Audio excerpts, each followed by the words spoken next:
अस्सलाम वालेकुम students. Visual basic हमने स्टार्ट किया हुआ है।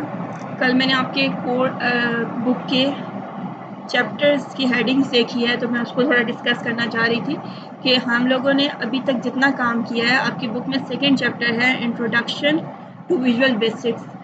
इसमें जो चीज़ें रिटन फॉर्म में मौजूद हैं तकरीबन हमने वो कवर कर ली हैं। विजुअल बेसिक का ब्रीफ इंट्रोडक्शन, उसकी हिस्ट्री, बेसिक एडिशंस उसके कौन कौन से थे, और उसका जो IDE इंटीग्रेटेड डेवलपमेंट इन्वायरमेंट जो विंडो मैंने आपको दिखाई है और उसको एक्सप्लेन किया था। देन कंपोनेंट्स ऑफ IDE में हमारे पास आ जाता है उसके menu bar, title bar, icon bar and status bar, और उसकी विंडो जहाँ पे हम वर्क कर रहे होते हैं। इसी तरह उसमें डेवलपमेंट के क्या प्रोसेस हैं, हम कैसे एक ऑब्जेक्ट क्रिएट करते हैं, उसमें कैसे हम उसको सेव करते हैं, 3 बेसिक्स कंट्रोल्स जो हैं लेबल, टेक्स्ट बॉक्स और बटन, प्लस हमारा वर्क प्रोजेक्ट कैसे काम करता है, एग्जीक्यूट उसे हम कैसे करते हैं। ये तकरीबन सारी चीज़ें आपको मैंने परफॉर्म करके बता दी हैं। सो इस वक्त हम लोग चैप्टर नंबर 2 और इसके साथ साथ आपके पास है एक chapter number 8 visual basic common controls. Second lecture में हमने ये स्टार्ट किया था जिसमें मैं आपको विजुअल बेसिक के कंट्रोल्स बता रही हूँ। आपको यहाँ पे नज़र आ रहा होगा कि सबसे पहले यहाँ पे लिखा हुआ है visual basic common controls, their properties, common properties. साथ साथ मैं आपको उनकी प्रॉपर्टीज़ सेट करना भी बता रही हूँ कि हम कैसे प्रॉपर्टीज सेट करते हैं। तो आपके इस चैप्टर के शुरू में कॉमन प्रॉपर्टीज होंगी जो कि सारे ऑब्जेक्ट्स की होती हैं। जैसे हमने उसका 4 कलर, साइज, नेम, टेक्स्ट या कैप्शन, इस तरह की चीज़ें सेट की हैं, तो वो उनकी कॉमन प्रॉपर्टीज हैं। प्लस इसमें सारे कंट्रोल्स को एक्सप्लेन किया गया है। कमांड बटन हम क्लियर डिस्कस कर चुके हैं, टेक्स्ट बॉक्स हम डिस्कस कर चुके हैं, label, check box, option button. Okay, option button का वर्ड यहाँ पे यूज़ हो रहा है रेडियो बटन्स के लिए जो हमने डिस्कस किया था लास्ट लेक्चर में, और इमेज एंड पिक्चर कंट्रोल ये हम कर चुके हैं। बाकी भी हम 1 बाय 1 सारे डिस्कस करेंगे। तो आप लोगों को पता होना चाहिए कि हमने चैप्टर नंबर 2 ऑलमोस्ट कवर कर लिया है। कुछ टॉपिक्स होंगे जो उसके हम साथ साथ जब हम कंट्रोल्स को एक्सप्लेन कर रहे हैं तो वो भी कवर होंगे, और चैप्टर नंबर 8 हम अभी प्रैक्टिकली परफॉर्म कर रहे हैं। ओके, इसके बाद आपको VB कंट्रोल्स जब हम पढ़ रहे हैं तो कुछ चीज़ें हैं जो आपको पता होनी चाहिए कि आप इंटरफेस जब डेवलप कर रहे हैं तो आपके पास ये जितने भी टूल बॉक्स में ऑब्जेक्ट्स आ रहे हैं ये किस पर्पज़ के लिए यूज़ होते हैं। मैंने आपको पहले प्रैक्टिकल करवाते हुए भी बताया है, तो एक दफ़ा मैं इनको रिटन फॉर्म में भी आपको बताना चाहती हूँ कि label control, this control is use to identify other controls. मैंने कहा था आपको कि हेडिंग या टाइटल होता है कि हमने नेक्स्ट जो कंट्रोल है उसमें क्या वैल्यू इंटर करनी है या वो किस चीज़ को आइडेंटिफाई कर है। टेक्स्ट बॉक्स कंट्रोल किस लिए, एक्सेप्ट और डिस्प्ले टेक्स्ट करवाने के लिए। इसके बाद कमांड बटन जो है वो कोई एक्शन परफॉर्म करने के लिए, कमांड बटन या सिंपल बटन जो है हमारे पास। Check box displays true or false or yes or no, or it allows multiple answer selection. मैंने आपको बताया था कि जब हम चेक बॉक्स लगाते हैं तो एक से ज़्यादा आंसर्स को हम सेलेक्ट कर सकते हैं। ऑप्शन बटन या रेडियो बटन ये दोनों वर्ड यूज़ होते हैं। जो सर्कल हमारा था ये this control when selected is displayed as a group, it's mean कि आप 3 लगाएंगे, 4 लगाएंगे, 5 लगाएंगे, वो सारा एक ग्रुप होगा और उनमें से कोई एक एज ए टाइम सिलेक्ट होगा। जबकि चेक बॉक्स ग्रुप नहीं होता, वो आप जितने चेक बॉक्सेस लगाते हैं उन सारों को भी चेक कर सकते हैं और उन सबको अनचेक भी कर सकते हैं। तो आपके पास जो नेक्स्ट है ये भी हमने कर लिया था। इसी तरह हमने एक और कंट्रोल पढ़ा था इमेज कंट्रोल या पिक्चर कंट्रोल। इसमें हम क्या कर सकते हैं, पिक्चर्स लगा सकते हैं। आज हमने बाकी कंट्रोल्स पढ़ने हैं और उनको हमने साथ साथ डिस्कस भी करना है। जैसे लिस्ट बॉक्स कंट्रोल हो गया, it displays A list of values from which the user selects any value. Combo box is similar to list box except combo box allows editing the values. इसमें हम देखते हैं कि हम इसको कैसे हम इनको सिलेक्ट करते हैं। इसके अलावा horizontal and vertical scroll bars आपको पता है क्या होता है, हमारे पास जो साइड पे स्क्रॉल करने के लिए पेज को यूज़ होती हैं, फॉर्म को स्क्रॉल करने के लिए अगर हम लगाना चाहें तो लगा सकते हैं। टाइमर कंट्रोल भी हो सकता है। ये क्या होगा, अगर हमने कोई टास्क रेगुलर इंटरवल्स में परफॉर्म करना है, हम चाहते हैं कि हमने कोई कोड लिखा है या कोई टाइमर लगा देंगे कि इतनी देर के बाद कोई एक उसने एक्शन परफॉर्म करना है तो हम उसके लिए यूज़ कर सकते हैं।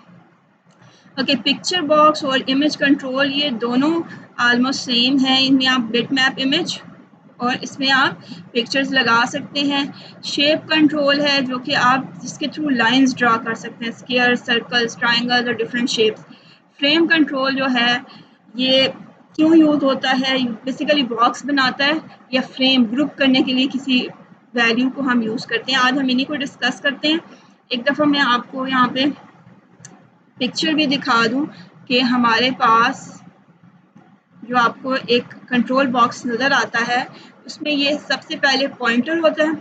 ये आपको जो नज़र आ रहा है ये पिक्चर बॉक्स है, ये टेक्स्ट बॉक्स है, ये लेबल बॉक्स है, इसको आप फ्रेम बोलते हैं जिसमें आपके पास एक फ्रेम सा बना हुआ है। ये कमांड बटन है, ये ऑप्शन या रेडियो बटन है, ये चेक बॉक्स, ये कॉम्बो बॉक्स और ये लिस्ट बॉक्स है। इन दोनों में क्या डिफरेंस है ये भी हम देखेंगे। ये स्क्रॉल बार्स हैं, वर्टिकल एंड हॉरिजॉन्टल। ये टाइमर है, ड्राइव लिस्ट, फाइल लिस्ट, इनको हम जब यूज़ करेंगे तो मैं इनको डिटेल में एक्सप्लेन करूँगी। Directory list box, shapes, lines आप ड्रॉ कर सकते हैं। इसके बाद इमेज बॉक्स में आप इमेज लगा सकते हैं, पिक्चर और इमेज बॉक्स, इसमें आपके पास कोई भी इमेज आ सकता है, इसमें सिर्फ आप बिट मैप इमेज लगाएंगे। इसके बाद डेटा टूल है, ये जब आप लोगों के प्रोजेक्ट में भी यूज़ होगा। आप लोग अभी जो इसको अंडरस्टैंड कर रहे हैं तो ज़रा गौर से इनको समझिएगा, क्योंकि लास्ट में जो आपने प्रोजेक्ट करना है तो आपको ऐसे ही इंटरफेसेस डेवलप करने पड़ते हैं, फिर उन्हीं को यूज़ करना पड़ता है। और ये डेटा टूल जो है बेसिकली आपने दो काम करने होते हैं, एक तो इंटरफेस बनाना होता है और एक डेटाबेस बनानी होती है। आई होप कि आप में से ज़्यादातर लोगों को पता होगा डेटाबेस क्या होती है। फिर आपने उन दोनों को कंबाइन करना होता है, अपने प्रोजेक्ट को, अपने विजुअल बेसिक इंटरफेसेस को डेटाबेस के साथ कनेक्ट करना होता है, ताकि आप यहाँ से डेटा वहाँ पे सेंड कर सकें और वहाँ से डेटा रिसीव करके डिस्प्ले करवा सकें। ऑब्जेक्ट लिंकिंग, एम्बेडिंग, तो ये दो टूल जो हैं ये आपको उस वक्त यूज़फुल रहेंगे, हम इनको एक्सप्लेन करेंगे डिटेल में। ओके, इसके बाद जो हमारे पास एक और इम्पॉर्टेंट चीज़ मैं आपको बताना चाहूँगी before starting the practical work, कि आपके पास जब भी आप एक काम कर रहे हैं, परफॉर्म कर रहे हैं, हम अभी विजुअल बेसिक में कंट्रोल्स लगा रहे हैं। कंट्रोल्स के साथ तीन चीज़ें एसोसिएटेड होती हैं जो आपके चैप्टर नंबर 8 में डिस्कस हुई होंगी। वो भी सारी तो मैं आपको यहाँ पे एक्सप्लेन नहीं कर सकूँगी। प्रॉपर्टीज़ हम डिस्कस कर रहे हैं, मेथड्स और इवेंट्स भी होते हैं। वो क्या होते हैं? वो भी कंट्रोल से लिंक टर्म्स हैं। क्योंकि मेरे पास अभी बुक नहीं है तो मैं आपको एक सीक्वेंस में जिस तरह बुक पे है वैसे नहीं करवा पा रही, लेकिन आप लोगों को इंट्रोडक्शन उनका देना चाह रही हूँ कि जब आप एक कंट्रोल लगाते हैं, कंट्रोल का वर्ड मैं यहाँ पे जब भी यूज़ करूँगी तो आपको पता होना चाहिए label, text box, button, frame, option button, check box, इसमें से कोई भी आ सकता है क्योंकि हम कंट्रोल इन्हीं ऑब्जेक्ट्स को कह रहे हैं। तो उनके साथ तीन एलिमेंट्स या तीन कॉन्सेप्ट एसोसिएट होते हैं, जिनमें सबसे पहले आ जाता है प्रॉपर्टीज़। प्रॉपर्टीज़ को हम डिस्कस कर चुके हैं, colour, size, font, back colour, image और डिफरेंट प्रॉपर्टीज़ हैं, नेम, टेक्स्ट या कैप्शन। उसके बाद आ जाता है हमारे पास methods. Methods cause an object to do something. हमारे पास मेथड्स ऐसे मौजूद होते हैं, मेथड्स का टर्म आपने प्रोग्राम में भी पढ़ा हुआ है, फंक्शन के लिए यूज़ करते हैं आप, कि हम फंक्शन लिखते हैं। फंक्शन क्या करता है? कोई ना कोई टास्क परफॉर्म कर रहा होता है। तो यहाँ पे मेथड भी एक ऐसा फंक्शन होता है, एक ऐसा पीस ऑफ कोड होता है जो कोई ना कोई टास्क परफॉर्म कर रहा होता है उस ऑब्जेक्ट के लिए या उस कंट्रोल के लिए। उसके बाद हमारे पास आ जाते हैं इवेंट्स। इवेंट का मतलब होता है किसी चीज़ का होना, जब कोई चीज़ अकर करती है, जब कोई काम, कोई एक्शन परफॉर्म होता है तो उसको हम बोलते हैं events. Events are what happens when object does something, कि जब हम एक ऑब्जेक्ट पे क्लिक करते हैं, वो ऑब्जेक्ट ओपन होती है, क्लोज होती है, कोई बटन प्रेस होता है उस ऑब्जेक्ट पे, लेफ्ट क्लिक होती है, राइट क्लिक होती है। जैसे आप माउस को देख लें, माउस का लेफ्ट बटन प्रेस करते हैं तो वो उसके लेफ्ट क्लिक कहलाती है, राइट बटन क्लिक करते हैं तो वो उसकी राइट क्लिक कहलाती है। तो ये इसके इवेंट्स हैं। जब कोई काम, कोई एक्शन परफॉर्म होता है कंट्रोल्स के साथ, तो तब क्या होगा या उसको किस तरह से हैंडल किया जाता है, वो इवेंट्स कहलाते हैं। सो कंट्रोल्स के साथ तीन चीज़ें एसोसिएटेड हैं, properties, methods and events. Properties mostly controls की कॉमन होती हैं, name, text, size, colour, back colour, four colour, front colour आपके पास हो गया, फ़ॉन्ट स्टाइल हो गया, इमेज हो गया, कुछ डिफरेंट भी होती हैं लेकिन मोस्टली ज़्यादातर सेम होती हैं। तो प्रॉपर्टीज़ बेसिकली उसकी अपीयरेंस को उसको कस्टमाइज़ करने के लिए ऑब्जेक्ट कैन बी मूव्ड, रीसाइज्ड और कस्टमाइज्ड। उसमें हमारे पास देखिए उन्होंने कहा है कि सच एज कैप्शन और फोर कलर हमने देखा था, जिसको हमने इसका फ़ॉन्ट कलर भी कहा था। और कैप्शन मैंने आपको कहा था कि विजुअल बेसिक 6 में कैप्शन का वर्ड यूज़ होता है, जबकि जो मैं आपको करवा रही हूँ उसमें टेक्स्ट का वर्ड यूज होता है। तो इसको आप कोड के थ्रू भी सेट कर सकते हैं और वो प्रॉपर्टी बॉक्स जो मैंने आपको दिखाया था जहाँ से हम वैल्यू सेट कर रहे हैं वहाँ से भी सेट कर सकते हैं। अब प्रॉपर्टीज को अगर आपने कोड में सेट करना हो तो आपके पास ये object dot property equals to value, ये हम करके मैं आपको दिखाऊंगी अभी नेक्स्ट, तो फिर आपको समझाऊंगी कि हम कोड में इसे कैसे कर रहे होते हैं। उसके बाद मेथड्स आ जाते हैं। मेथड बेसिकली क्या है, is a procedure created as a member of a class. ये आपके पास बिल्कुल कोड होता है, सेट ऑफ कोड होता है, and they cause an object to do something. ये क्या करते हैं, ये कोड या पीस ऑफ कोड इंस्ट्रक्शंस आपकी ऑब्जेक्ट को कुछ करने के लिए डायरेक्ट करते हैं, उसे कमांड करते हैं कि वो ये काम करे। Methods are used to access or manipulate the characteristics of an object। कि आपके पास जो ऑब्जेक्ट है उसको वर्किंग फॉर्म में लाने के लिए, उस पर कोई ऑपरेशन परफॉर्म करने के लिए आप मेथड लिखते हैं। और मेथड्स की जो will use in your classes दो मेन कैटेगरीज हैं। If you are using a control such as one of those provided by toolbox, you can call any of its public method। कि आप उसकी किसी भी मेथड को कॉल कर सकते हैं। सेकेंड क्या है, if none of existing methods can perform your desired task, you can add a method to a class। एक फर्स्ट आपके पास पहले से प्री डिफाइंड फंक्शंस मेथड्स बने हुए हैं, आप उन्हें कॉल करते हैं और टास्क परफॉर्म कर देते हैं।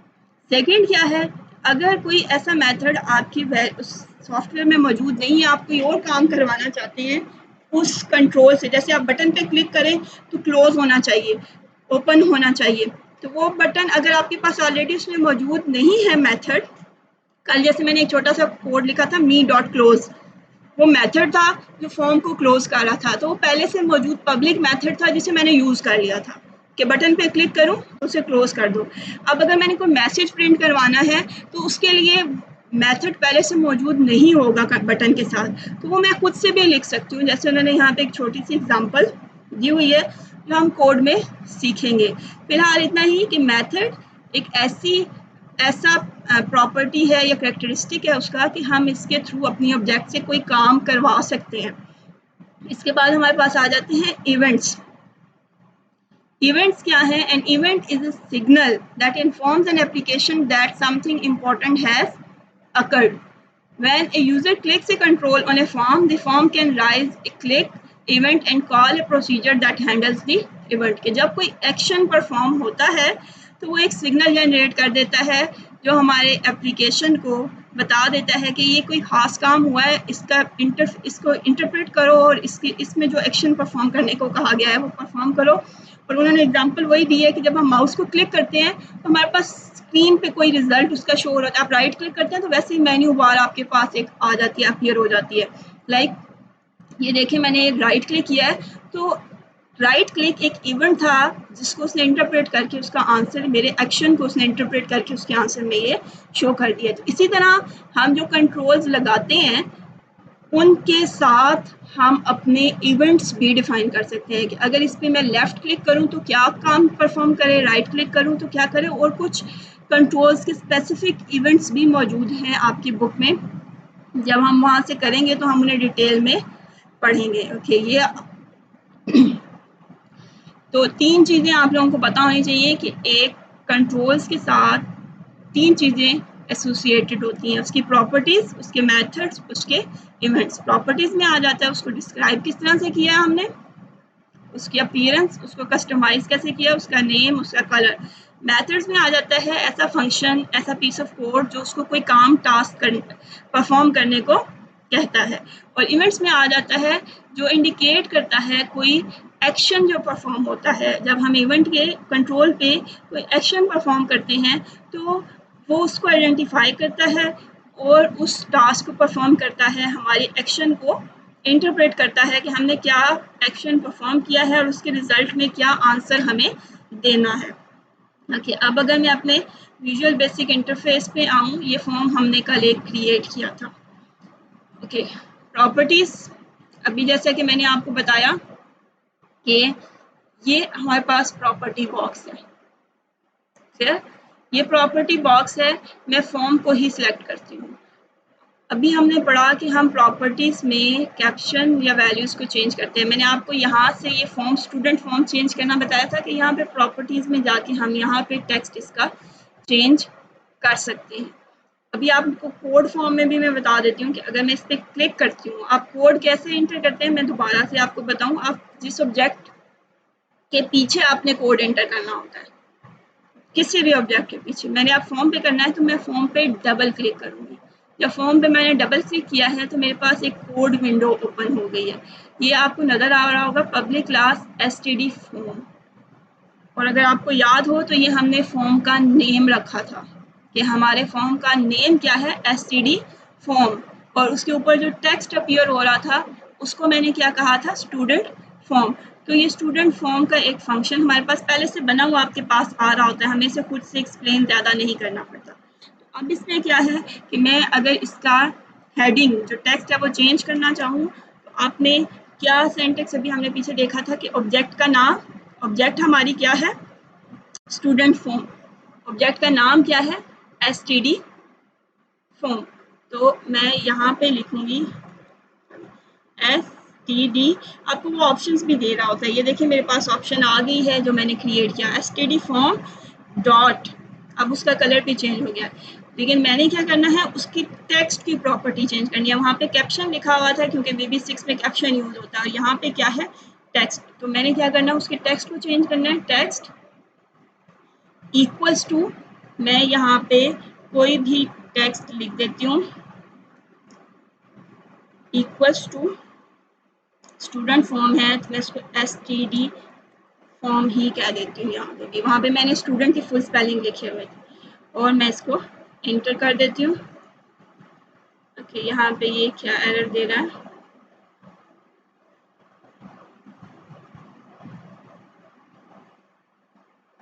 ओके, हम क्योंकि फॉर्म के अंदर ही उसे चेंज कर रहे हैं तो मैं इसको फॉर्म के अंदर, जब आप उसे यूज़ करते हैं तो उन्होंने कहा है कि आप उसे खुद से कॉल नहीं कर सकते उसी फॉर्म को दोबारा, आप वहाँ पे मी लिखते हैं जब एक ऑब्जेक्ट को,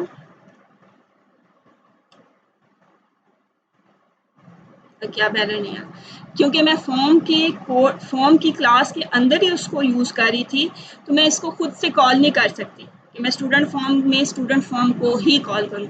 तो उसके लिए हम यहाँ पे मी की टर्म यूज़ करते हैं कि मी डॉट टेक्स्ट, फॉर्म कह रहा है कि मेरे टेक्स्ट को चेंज कर दो। ओके, अब यहाँ पे भी आपको ये चेंज नज़र नहीं आएगा। मैं इस प्रोग्राम को रन करती हूँ।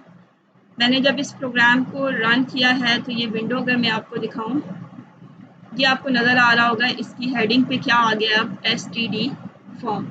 एक मेथड आपने क्या पढ़ा था, प्रॉपर्टीज में जाके डायरेक्ट आपने बस वहाँ पे वैल्यू एंटर कर दी, और दूसरा मेथड आपने देखा है कि कोड के थ्रू मैं उस प्रॉपर्टी को कैसे इम्प्लीमेंट कर सकती हूँ। इसी तरह कलर, नेम, साइज, ये प्रॉपर्टीज पे आप डॉट आगे प्रॉपर्टी का नाम लिख के और आगे उसकी कोई भी वैल्यू देंगे वो उसको उसके अकॉर्डिंग सेट कर देगा। ओके, ये हमने एक छोटी सी इम्प्लीमेंटेशन देखी है कि प्रॉपर्टीज़ को हम कोड के थ्रू कैसे सेट करते हैं। डिटेल में हम साथ साथ जब करते रहेंगे तो हमें पता चल जाएगा। आज मैंने आपको कुछ और थ्योरी ज़्यादा ही हो गई है, आज मैंने आप लोगों को कुछ और कंट्रोल्स भी बताने हैं। हम एक दो कंट्रोल्स और देख लेते हैं ताकि हम इम्प्लीमेंट कर सकें। ओके, अब आपके पास यहाँ पे हमने बटन चेक कर लिया है, चेक बॉक्स, कॉम्बो बॉक्स और लिस्ट बॉक्स को हम कर लेते हैं और इन दोनों का डिफरेंस भी देख लेते हैं। ओके, मैंने अगर यहाँ पे एक और लेबल एंटर करना है,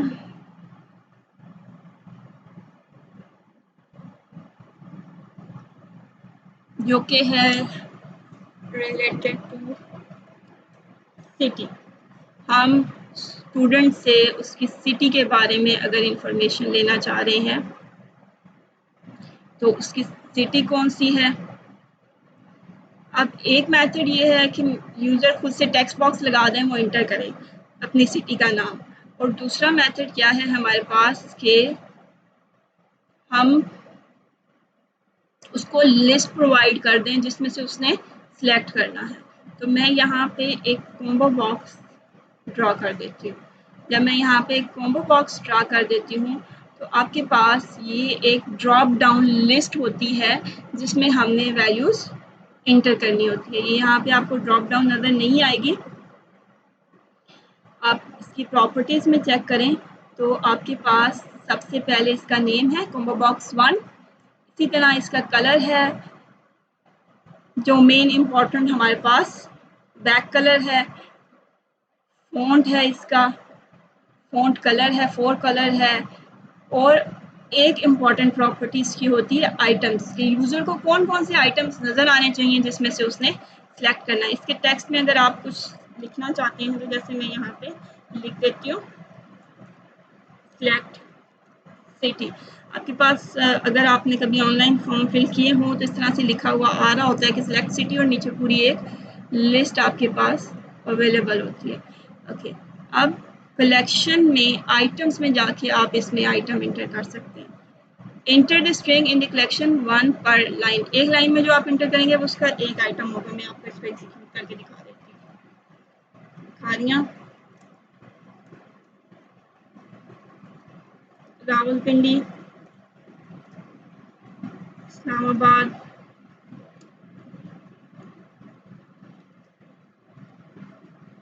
कराची, लाहौर। ओके कर दिया मैंने इसको। अब यहाँ पे वो आपको नज़र नहीं आ रहे फिलहाल। ये कलेक्शंस कहाँ पे गई है, मैं इसी प्रोग्राम को रन करती हूँ। डिबगिंग आपको स्टार्ट इसका पता चल गया होगा।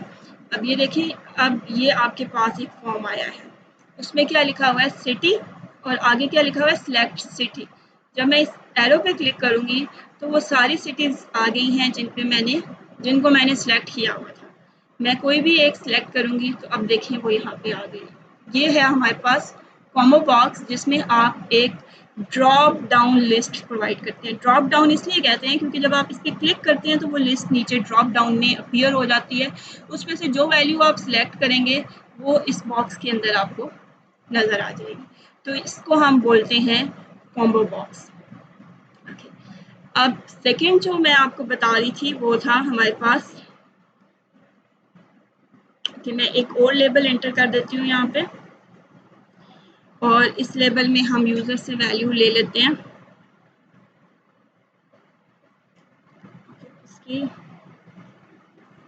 उसका ग्रेड पूछ लेते हैं कि उसका प्रीवियस ग्रेड कितना है।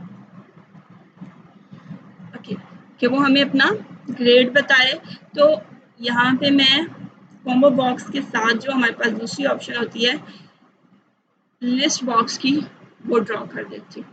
ओके, लिस्ट बॉक्स की प्रॉपर्टीज़ भी ऑलमोस्ट वैसे ही हैं, और मेरे पास यहाँ पे इसका नेम में इसके टेक्स्ट में मैं लिख देती हूँ।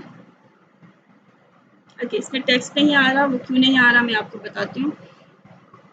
पहले हम इसके कलेक्शन में आइटम्स लिखते हैं कि ए क्लास ग्रेड है, ए ग्रेड है, बी प्लस है, बी है, सी प्लस है, सी है, डी प्लस है, डी है, ई है या। ओके, अब आपको ये एक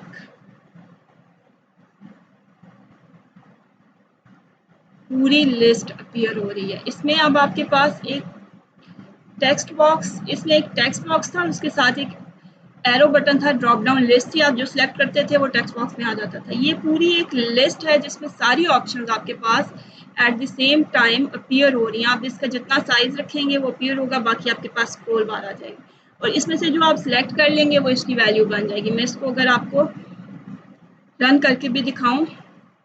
ओके, अब आपने देखा ये कॉम्बो बॉक्स था सिलेक्ट सिटी, इसमें से कोई एक आप सिलेक्ट कर लें, लेकिन यहाँ पे सारी लिस्ट आपके पास आ रही है और ऑटोमेटिकली स्क्रॉल बार भी आ रही है जितने आइटम्स हैं।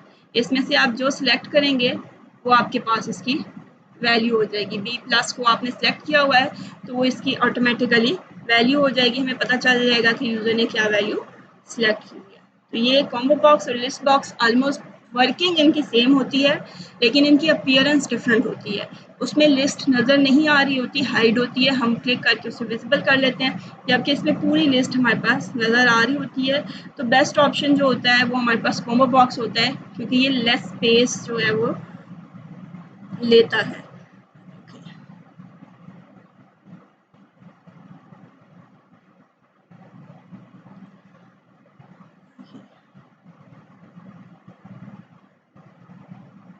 अगर हम नेक्स्ट में आप लोगों को एक और, चलें आज के लिए इतना ही काफ़ी है। जो टेक्स्ट मैंने आपको बताया है काइंडली उसे गौर से सुने समझें और उसको अपनी बुक में भी पढ़ें ताकि आप लोगों को क्लियर हो जाए। वो ज़्यादा इंपॉर्टेंट चीज़ें हैं क्योंकि हमने सिर्फ प्रैक्टिकल भी करना है, लेकिन उसके साथ थ्योरी भी आपको पता होनी चाहिए। अभी करवाने का पर्पज़ यही है कि बाद में आप लोगों के पास ज़्यादा टाइम हो, आप जल्दी कवर करके उनकी रिवीजन कर सकें। तो सिर्फ प्रैक्टिकल नहीं करना, साथ साथ थ्योरी को भी आपने अंडरस्टैंड करना है। प्लस ये जो काम आप करें इससे ये ना समझिएगा कि ये सिर्फ एक प्रैक्टिकल है। प्रैक्टिकल के साथ साथ ये आपके प्रोजेक्ट में भी हेल्पफुल रहेगा। आप कोशिश करें इसको खुद भी घर में जिनके पास है पीसेस वो इम्प्लीमेंट करें, इंस्टॉल करें, और जिनके पास नहीं है वो अच्छे से समझ लें ताकि अगर उनके सामने कभी ये इंटरफेस आ जाए तो उन्हें पता हो कि आप इस डन कहाँ से करना है, प्रॉपर्टी कहाँ से चेंज करनी है, क्योंकि आपने फाइनल प्रोजेक्ट ऐसे ही बनाने हैं। जैसे मैंने ये एक फॉर्म बनाया है, एक रफ सा आप लोगों को एक प्लान फॉर्म बनाना होगा और फिर उसको हमने एग्जीक्यूट करना या यूज़ करना सीखना होगा। ओके, टिल देन अल्लाह हाफ़िज़।